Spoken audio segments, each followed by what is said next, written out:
এই বাচ্চা বাচ্চা ছেলেমেয়েগুলোর সামনে বাংলার ছেলেমেয়েরা বুঝে নেবে কত ধানে কত চাল, কার কত দম আছে। পুলিশ দ্বারা পরিবেষ্টিত হয়ে ওই বীরভূমে এক পিস ছিল, পুলিশের বডিগার্ড চারপাশে নিয়ে বলতো পুলিশকে বোম মারুন। এই সব বীরপুঙ্গবরা এখন সব চারপাশে নেমে পড়েছে। এরা গতকাল বারুইপুরে উচ্চ মাধ্যমিক পরীক্ষা চলাকালীন রাস্তায় নেমে হাঙ্গামা করেছে সিপিএম পার্টি অফিসের সামনে। এরা সর্বত্র রাস্তায় নেমে গন্ডগোল পাকাচ্ছে। উচ্চ মাধ্যমিক পরীক্ষা ব্যাহত করার জন্য এদেরকে আগে ধরা উচিত। এসএফআই দায়িত্বশীল সংগঠন, আমরা পরীক্ষা চলাকালীন পরীক্ষার্থীদের অসুবিধা হয় এমন কিছু আমরা করবো না, কিন্তু কলেজ বিশ্ববিদ্যালয়গুলোর ভিতরে আমাদের বিক্ষোভ চলবে। রাস্তায় মানুষের অসুবিধা না করে যে প্রতিবাদে স্বাক্ষর রাখা দরকার আমরা রাখবো। এবং এটা বুঝে রাখবেন যে 8 বছর ধরে পশ্চিমবাংলার ক্যাম্পাসগুলোতে ছাত্র ভোট হচ্ছে। যাদবপুরের প্রেসিডেন্সিতে 5 বছর ধরে ভোট হচ্ছে না, বাকি পশ্চিমবঙ্গে 8 বছর ধরে ভোট হচ্ছে না। তাহলে এই যে 8 বছর ধরে ভোট হচ্ছে না, 8 বছর আগে যারা হচ্ছে যে জিএস হয়েছিল তারা এখনো জিএস হয় ওই মধু ভান্ডার 3 বাচ্চার বাপ হয়ে গেছে, কিন্তু এখনো জিএস হয়ে বসে আছে। এবং ইউনিয়নের মধু ভান্ডার প্রতি বছর অ্যাডমিশনের সময় টাকা, ফ্রেশার্সের টাকা, ফেস্টের টাকা, টাকা মারায় কোনো কমতি নেই। টাকা মারা কোম্পানি টিএমসি ইউনিয়ন ফিজ নিচ্ছে ছাত্রদের থেকে, কিন্তু ইউনিয়নটা নেই। তাহলে ইউনিয়ন ফিজের টাকাটা কোথায় যাচ্ছে?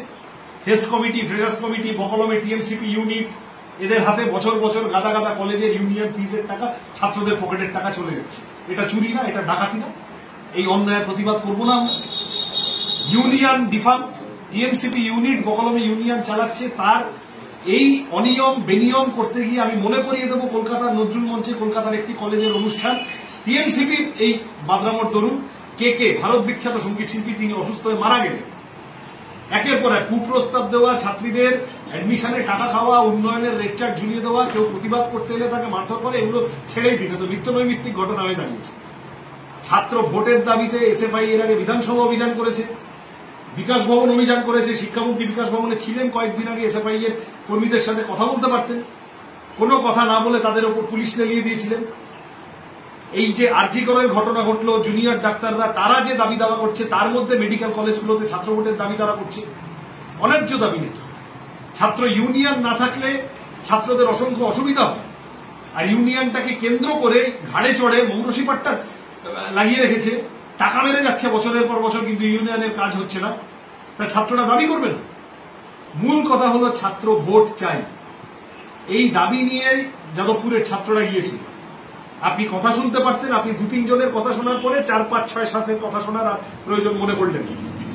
আপনি অভিভাবক, আপনি সবাইকে ডেকে ঘাড়ে মাথায় হাত বুলিয়ে ছাত্রদের কথা শুনতে পারতেন, সেটা না করে আপনি গাড়ি চালিয়ে দিলেন। এবং ছাত্র আহত হওয়ার পর নির্লজ্জের মতো ডিফেন্ড করে যাচ্ছে তৃণমূল, যে না ওইটা অমুক শার্ট, ওইটা তমুক অ্যাঙ্গেল, এই ছেলেটি মারা যায় গাড়ির তলায় চাপা পড়েনি, থালাবাটি দেখিয়ে কি সব করার চেষ্টা করছে। হাস্যকর, ফাজলামো হচ্ছে। বাংলার রাজনীতির, বাংলার ছাত্র রাজনীতির ইতিহাস অত্যন্ত রিচ, এবং সেটা যে সবসময় খুব শান্তিপূর্ণ হয়েছে তাও নয়। কিন্তু সেই বাংলার ছাত্র রাজনীতির ইতিহাসেও আনপ্রেসিডেন্টেড, অভূতপূর্ব, নজিরবিহীন। ব্রিটিশ আমলে এই ধরনের ঘটনা ঘটত। তারপরে শিক্ষামন্ত্রী ইউনিভার্সিটি প্রিমাইসেসের ভিতরে গাড়ি চালিয়ে দিলেন ছাত্রের ওপর। আর সেই ঘটনার প্রতিবাদ করতে এসে বিদ্যাসাগর বা মেদিনীপুর কলেজের মতো জায়গায় ছাত্ররা মার খাচ্ছে, তৃণমূল পুলিশ যৌথভাবে তাদের উপর আক্রমণ করছে, থানায় নিয়ে গিয়ে অশ্রাব্য ভাষায় গালিগালাজ করছে। কি সব বলেছে আমাদের মেয়েটাকে আমি মুখে বলতে পারবো না। এই পুলিশের বিরুদ্ধে নতুন করে অভিযোগ জানানো হচ্ছে। আমরা রাস্তার আন্দোলনে থাকবো, আইনি কোথায় কি বন্দোবস্ত করা যায় ওগুলো আমরা দেখবো।